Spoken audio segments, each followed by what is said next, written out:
Welcome to the Fit Mess. My name is Jeremy, joined today by my co-hosts, that's the word, Zach and Jason. Glad to see you guys here. Thanks for being here today. I had a moment the other day where, I tend to live in sort of a depressed state most of the time, and I had one of those moments the other day where I was like, the fucking gym, I don't want to go today. What's the point? It's not doing anything. I look like shit. I feel like shit. And I had this like, aha, duh moment that relates to AI, and we're going to talk about it a little bit. So I want to tell you that story a little bit later, because it's not our top story. It's just a kind of a funny thing that happened to me that is a good reminder for a better way for me to consider all these little things that I'm trying to do to improve my life. But the big story we want to talk about today is why 2 in 3 physicians are using health AI, which is up 78% from 2023. And on the surface, what's the problem, right? They're saving all kinds of time. This is going to make healthcare better. It's going to make it cheaper. It's going to make it more affordable, especially in the US where it's a finely tuned machine. Jason, you stumbled across this story. Your reaction to more doctors using more AI to do more? Well, so essentially the whole point of AI is to provide a level of intelligence that augments human intelligence in some sort of way. So that's how we're using it today. But eventually, it'll get to the point where it could subsume certain human intelligence functions. The artificial part of it suggests that these are things that are being generated by large sets of data. And if you look at how physicians interoperate with things to become a doctor, you have to go to school for a certain period of time. Sometimes that's 7 years. I mean, some people go to community college for 7 years. I may have been one of them to go through and get their level of education. You really liked it. That was you were having a good time. You wanted to stretch that out as long as you could. I did. I mean, most people that, end college after 14 years with my BA, they are not just doctors. They have multiple doctorates. I didn't go down that path. Anywho, carry on, doctor. Yes, exactly. The strange thing is that when you look at the way the data is actually collected and pulled in, they basically pull data in from multiple different sources. And AI systems use large language models and then large learning principle functions to go through and create things that are verifiably usable for different use cases. And physicians and healthcare in general has a whole battery and set of information for its use cases. And the data that they bring in is not limited to your medical records. It's not limited to your behavioral records or the inputs the doctor has. The information they use to make decisions can be broadly based upon macro information. So it could be, people in your area react this way to certain health criteria.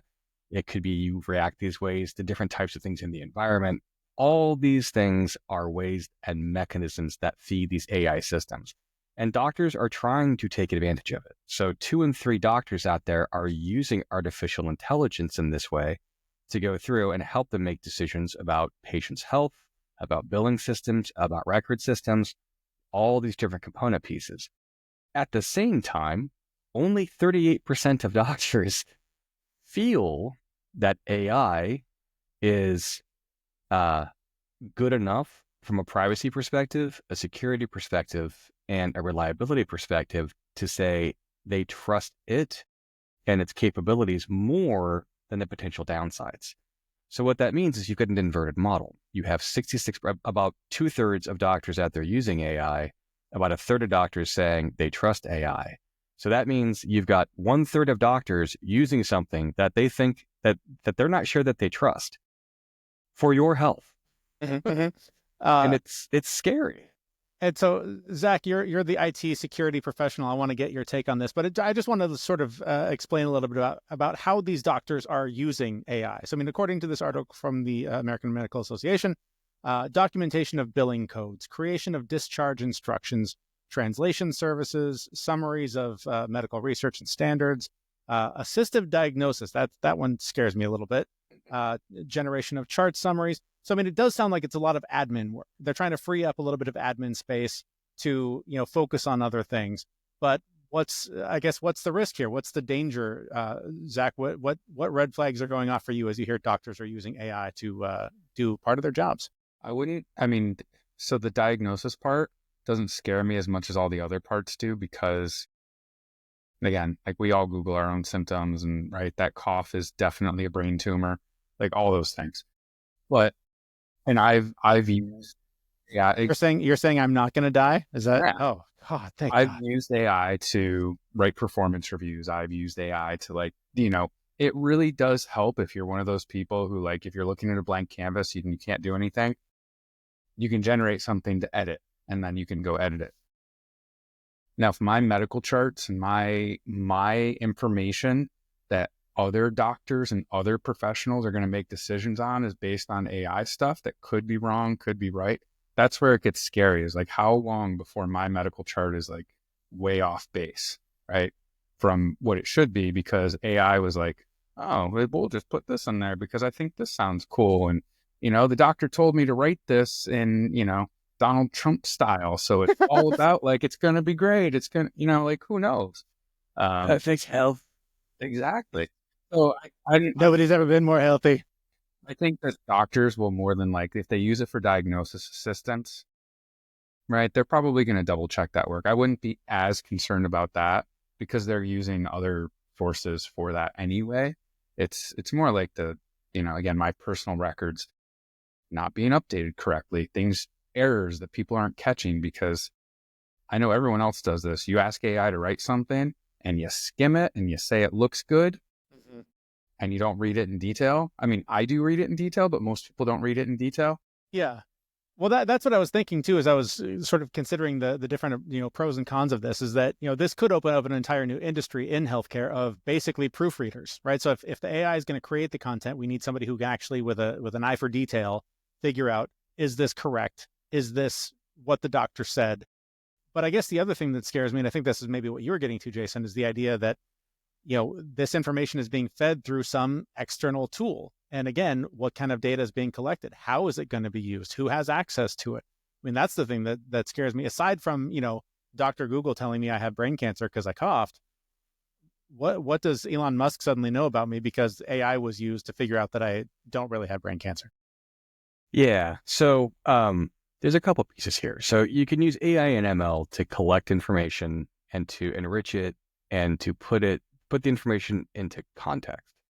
And when you do that, you create a data set. And now you have a new data set in place. And that data set gets reused and updated and changed over time, just like regular human intelligence. Like as a kid, you go through and you learn basic math, and then you build upon those skills to learn more advanced math.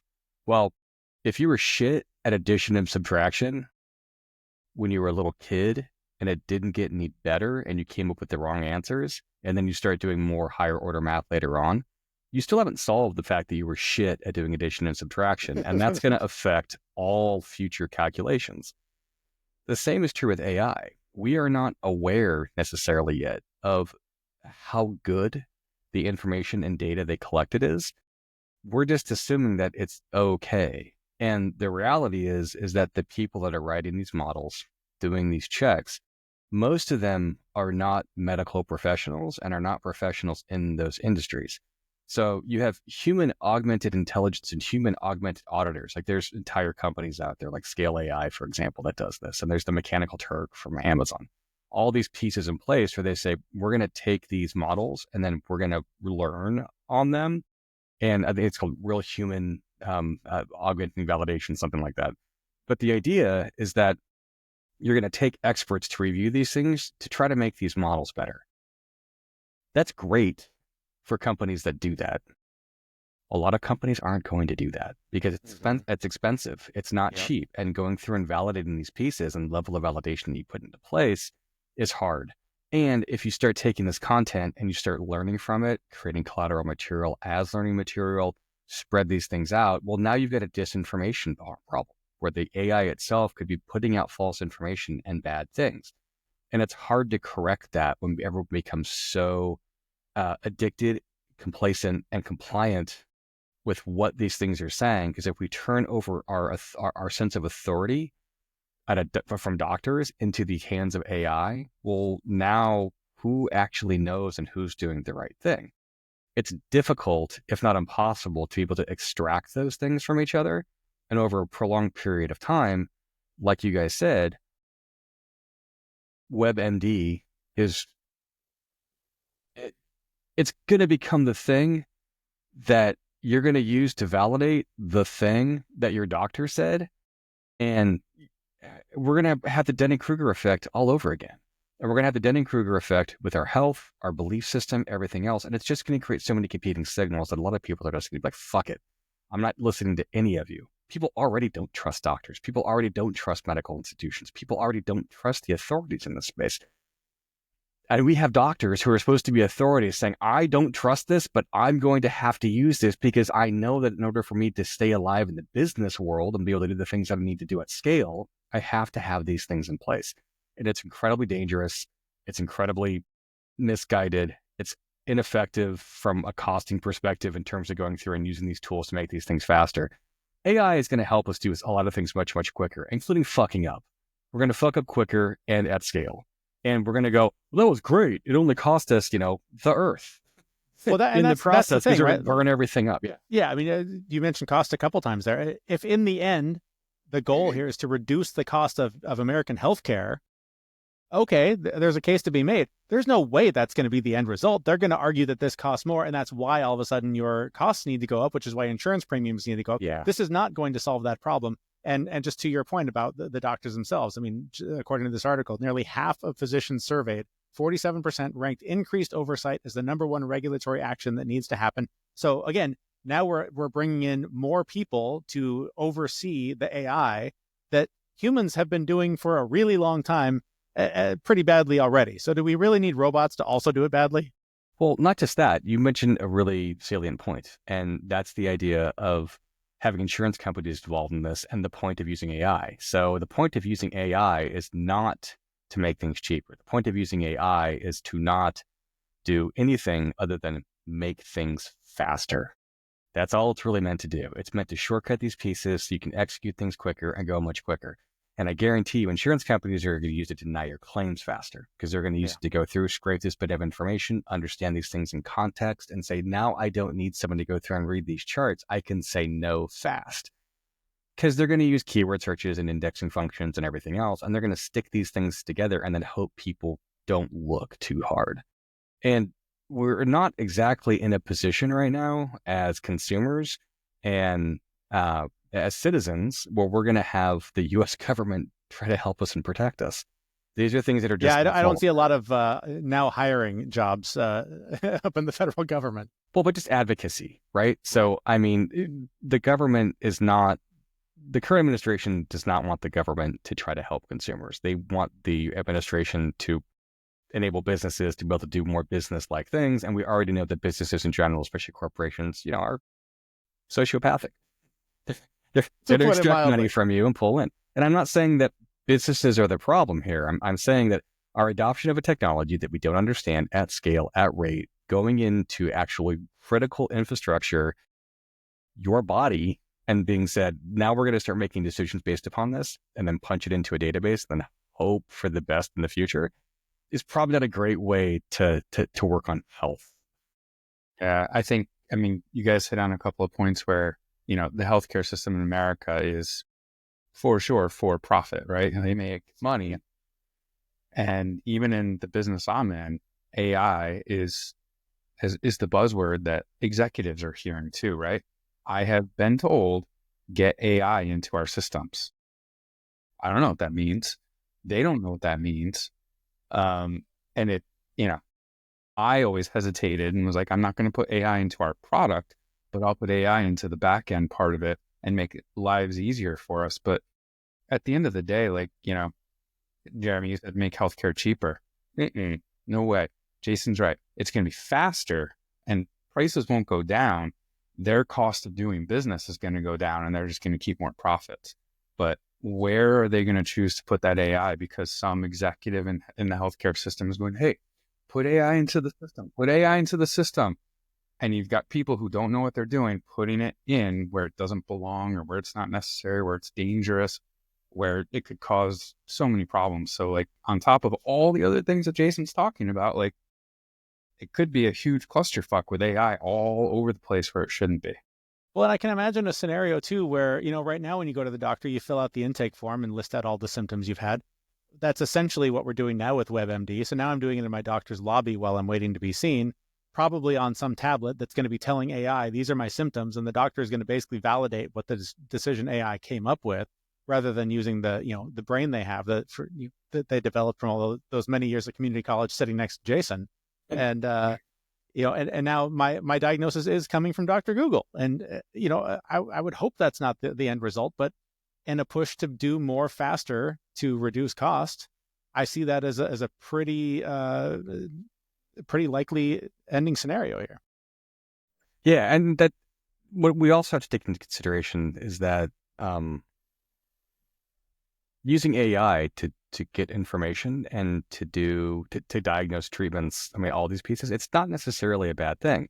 I mean, doctors today use Google, and they use research magazines, and they use industry trade publications to go through and try to understand what medical journals are saying nowadays. Like, these are all things that they're already doing, and they're already using the Google to do this. It's the summarization of this information and putting these things into these these really generative AI capabilities to go through and actually give you a generative response where it becomes scary.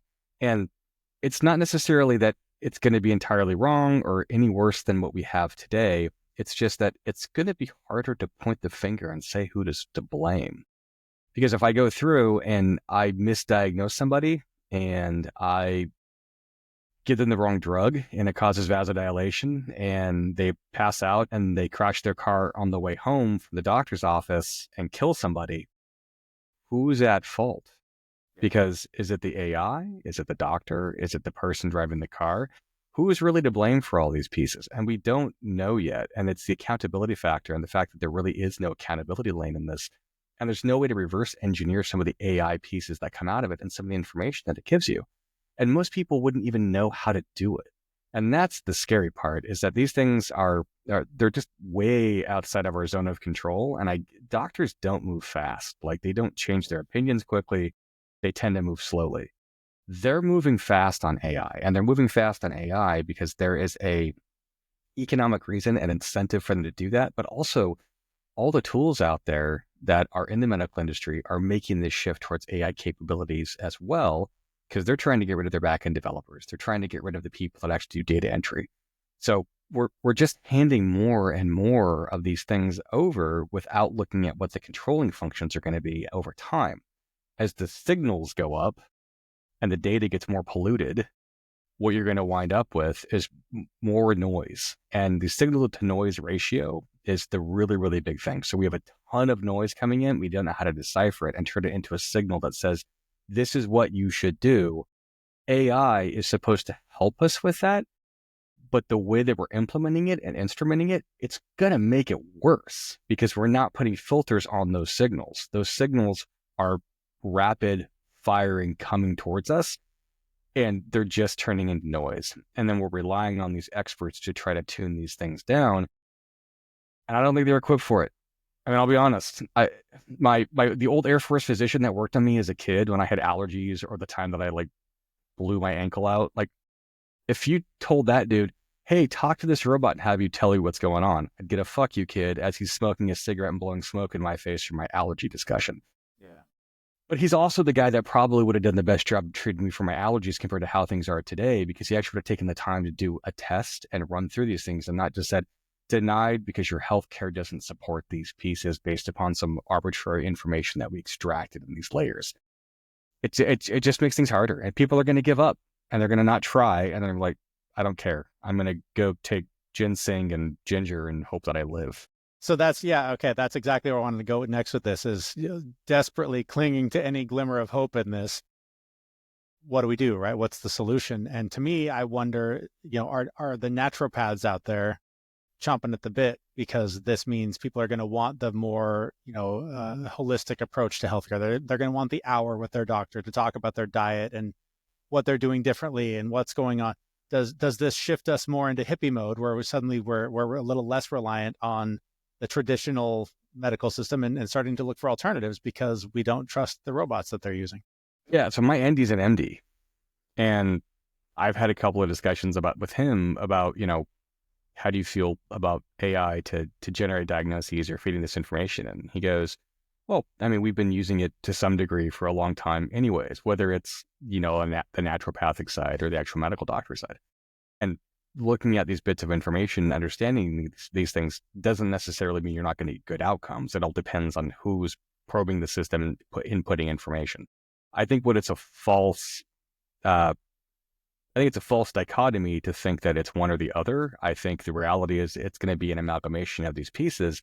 And the net result is that it could be good in the end, but it's going to hurt along the way. I mean, we all work out and we go and lift heavy things, and then we feel like shit after it because we're tired, and that's part of the process. Part of the process is breaking things down so you can actually get better, stronger, and faster. This AI is like all of us being forced to do like the Bataan Death March together on this particular area. And you're going to be sore, whether you like it or not. You didn't volunteer for it, but you're on board. So pack your fucking trail mix and get your boots on, because we're going. And this is what's happening. And along the way, you're either going to figure out a way to adapt and make these pieces work and get stronger, or you're going to fall off the trail and you're going to become a casualty in this process. And I think there will be a lot of casualties along the way, and who owns that and who is accountable for that, everyone's just going to go, sorry. Certainly not the insurance companies. Has nothing to do with them.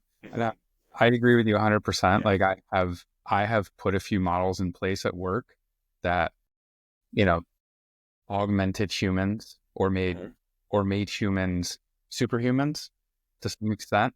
And you're not kidding. You are absolutely right. The people who can't go on that march fall off and die. Like I've seen it at a very, very small scale. But I totally believe you. Like, that's the way it's going to be. All right. Well, since we've solved that global crisis, let's move on to my duh moment. You mentioned working out, Jason, and that just reminds me. A few days ago, I was in one of my slumps. When you live with depression, that's kind of part of the deal. And so you start, when it comes to everything in your life, like, what's the point? Everything's pointless. I'm not doing this anymore. And so I'm considering the amount of time I'm spending in the gym. And there's some days I look in the mirror and I'm like, oh, hey, this is working. This is all right. And then there's some days I'm like, what a waste of time. Disgusting. And so I got curious and started looking through, the data that is automatically tracked with my workout tool. I use Fitbod. I'm a big fan of the thing. It's not a sponsor, although they should be. And I just was curious, like, what is it collecting about me? What does it know? Is this doing anything for me? And so not only do I see an incredibly consistent streak over a number of weeks, I'm like, wow, I've never worked out that much, that consistently in my entire life. That's incredible. But it also, they have this number, and it's one of these numbers where you take it with a grain of salt, but they take all of your data and they gather how much stronger you've gotten over the course of using the app. And they have this arbitrary number. And they say on their scale of 0 to 100, most users of their app should be at about a 50. And so when I started, according to this calculation, it shows that my numbers were down in the 30, weak as a bird. And so now it's up around 60. And I just thought, like, well, that's incredible. Like, I'm twice as strong as when I started this little adventure in October.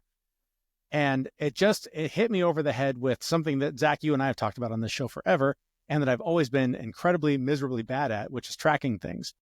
I'm not a details person. It's the kind of thing that drives me crazy. I will track something for about 4 minutes and then I'll get bored and give up on it. But it reminded me of the value of doing that if there's a way to do it. Like, to have this little robot in my pocket for the last 4 months, calculating how much better I'm getting, made me go, okay, I don't have to question this anymore. Like, the proof is in my hand. I'm doing it. And so it just made me curious, as someone who struggles to track things, if it's not done automatically, what do you guys do to track the things in your lives that you're trying to improve? Zach, I'll let you go first on this.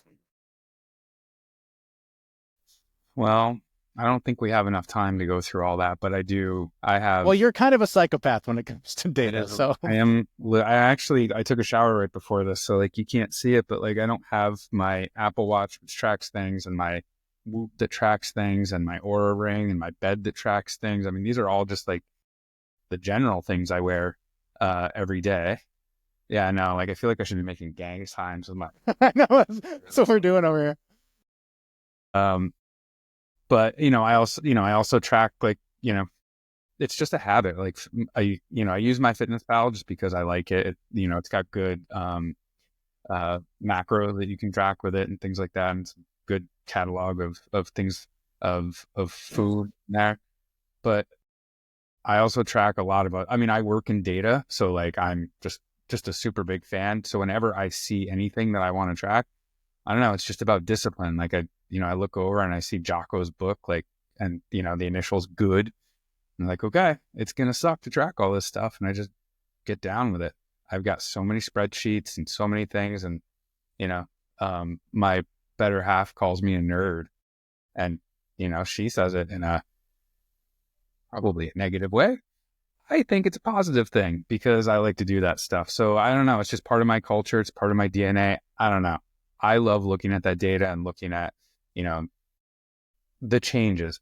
But like the things you're talking about, like, you got to be careful what you're looking at. Like if you look one day to the next, there's going to be nothing. Even if you look 1 week to the next, you'll probably see nothing.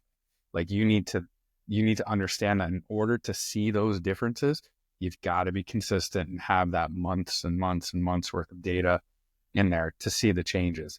Like it's not up and down like volatile stock market or something like that on different days. But I don't know. That's just how I do it. I just have I automate it wherever I possibly can. And it is sad. I have a bunch of code that automates a lot of data tracking, but a lot of it's manual, right? You just have to punch the things in. Yeah. That which gets measured gets changed. If you don't measure a thing, your ability to change it is irrelevant because you have no way to understand it. So if you're not going to record it, you're not doing a thing.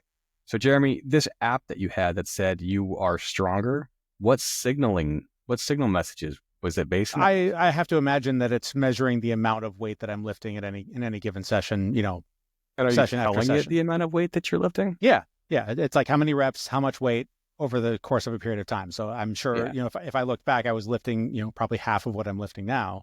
And that's I'm, inferring in their description that that's how they come up with that data. And is that strength a 1 rep max? Is that 10 rep max? Is it supersets? Like these are arbitrary things, and to have something tell you that and arbitrarily say you're 50% stronger. They're all point-in-time snapshots of things that you've done over a certain period of time. So it's nice because it shows progress. Now, what it also does is it encourages you to keep going with the application so that you keep paying for it. And whether you actually pay out of pocket or you are the data itself, it's a different story. But at the end of the day, it's about, do I feel like I'm improving? Do I feel like I'm getting better? And having having something that says I am a hard data asset that says here's how makes all of us want to keep going. So like I've always been fairly strong, and I ripped my distal bicep tendon off in 2021. And during that period of time, my deadlift was about 495 to 505. Ripped my distal bicep tendon off, came back 6 months later, was working out, and now my deadlift was like under 400. So I've had to take time to rebuild those things, put those things back together, get myself strong again. But I also went during that time from 295 to the 205 and then back to 245. So now my deadlift is about 455, which is about 45 pounds, about 40 to 50 pounds off of what it used to be when I was heavier. But am I stronger now?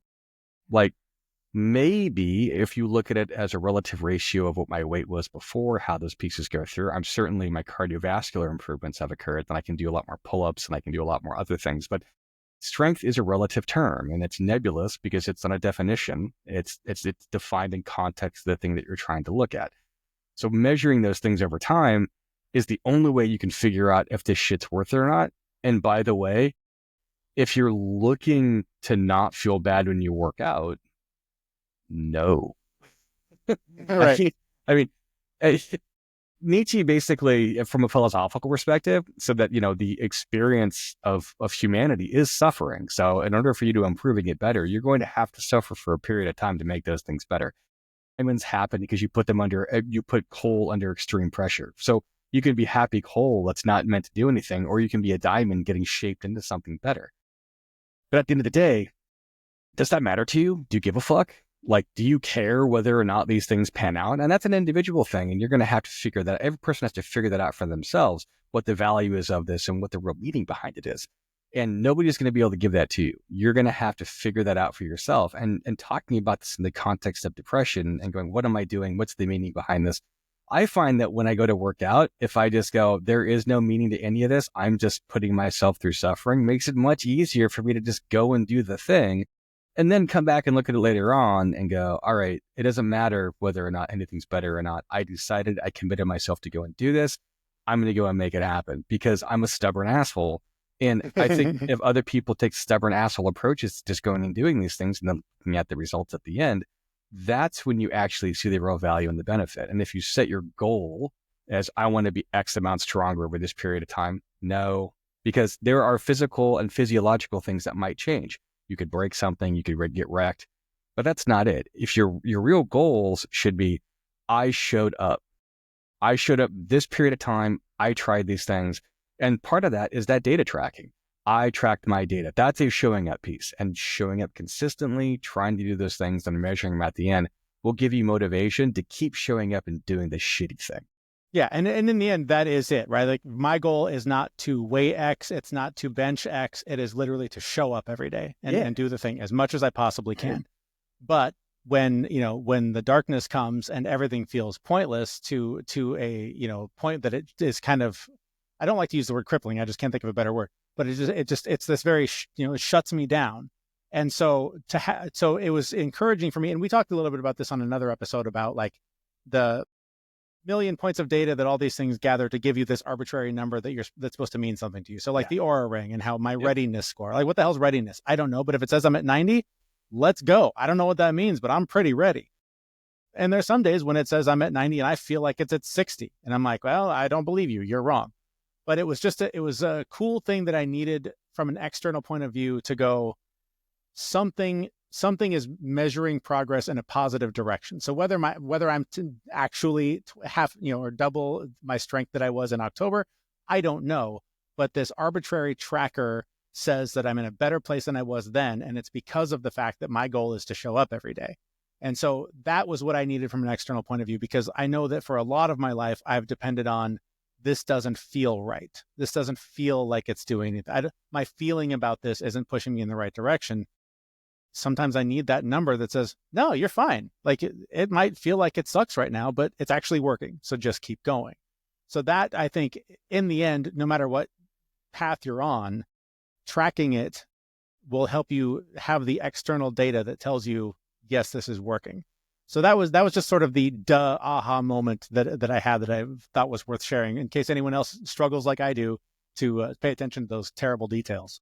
Well, and this brings up a really good point. So there's this common thought process of, change your thinking from don't work harder, work smarter. No, work harder. Motivate smarter. Do things smarter that keep you doing hard work. Because if your entire goal is that I don't want to work as much because I'm going to do something smart, I'm going to make things peel off. No, like find other shit to do. Put things in that place. Don't stop working hard. Working hard, I mean, even if it's a mental health thing, like sometimes the working hard part when you're having a rough day is, it is hard for me to get out of bed and go take a shower. Like that's a thing. And you should be proud when you're like, I'm going to fight entropy and the universe's decision to, essentially annihilate me and turn me back into the stardust from which I came.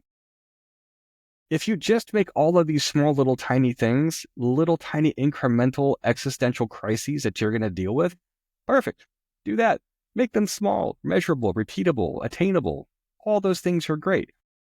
But be smart with how you motivate yourself. Don't beat the shit out of yourself thinking, I'm going to do better if I keep beating myself up. Like, no, you're probably not. You're probably going to do better if you get proper rest. And that's one of those things that people don't take into account. Like they go through, I'm going to work harder.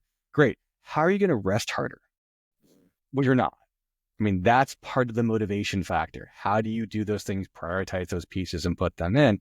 And that's the whole point, is like, if you're going to have an existential crisis, make it this big, make it a little tiny existential crisis that you can get to the other side of. Don't set yourself up with big existential crises of not knowing if you're valuable, if you have good worth. What am I doing? No, just make the little tiny thing. And sometimes you can go, all right, I lost this existential crisis battle. I'll get the next one. Yep. Just change the model. I'll put it into a way that I think about it occasionally when I'm in those dark moments. So I work out. It's who I am. It's what I do. I do hard things on purpose so that when the things that I don't expect that are hard come along, I know I can do hard things. But when I'm in that dark place and I'm thinking about, I want to go to the gym. I have to go to the gym. I want to go to the gym. I think about it. Well, when I take a dump, I don't think, I don't want to wipe my ass. Like, you just wipe your ass, dude. And so you just go to the gym, right? You do the things that you need to do. Put it into that small term. So when you're like, I don't want to go to the gym, just think that in your head. I got to wipe my ass too. Yeah. Well, I mean, just to defend myself a little bit here, it wasn't a moment of, I don't want to go to the gym. It was an overall, what's the meaning of it all? This stupid thing I do sucks. Absolutely. But if it's part of your life, if it's part of who you are, even in those moments where you're like, what's the purpose of life? You're still going to wipe your ass, aren't you? Right. Well, and I'm sure I know this has been said millions of times, but Mark Manson is the one that drilled it into my head in a way that was effective. Is he's just like the whole concept of, you can look at it as life is pointless. So what's the point? This sucks. Or life is pointless. Cool. That means nothing matters and I can do whatever I want. This is amazing. So it's totally just a perspective shift of like, when you're in that place, maybe meaninglessness is exactly what you need it to be. Nihilism can be very, very freeing. And if you just take that approach to things and just go, all right, none of this matters anything until I'm going to give it meaning and purpose. Great. Give it your meaning and purpose and say, this is what it is today. Well, cool. We solved the problem. We fixed that one. I don't know about the whole AI thing. We'll figure that out down the road as how many of us are left when this is all done. But I suspect Skynet's going to fix that problem for us. Probably. But that's going to do it for this episode. Thanks so much for sticking around. If you have gotten any value out of this and you know someone who would also benefit from hearing it, please share this with them. There are links to do so at our website, thefitmess.com. But that's it for this week. Jason, Zach, thanks so much for being here. And you, the listener, thanks for being here. We'll be back in about a week with a brand new episode at thefitmess.com. Thanks for listening. We know this podcast is amazing and it doesn't seem to lack anything, but we need a legal disclaimer. Prior to implementing anything discussed in this podcast, it is your responsibility to conduct your own research and consult your physician. You should assume that these knuckleheads don't know what they're talking about, and they're not liable for any physical or emotional issues that occur directly or indirectly from listening to this podcast.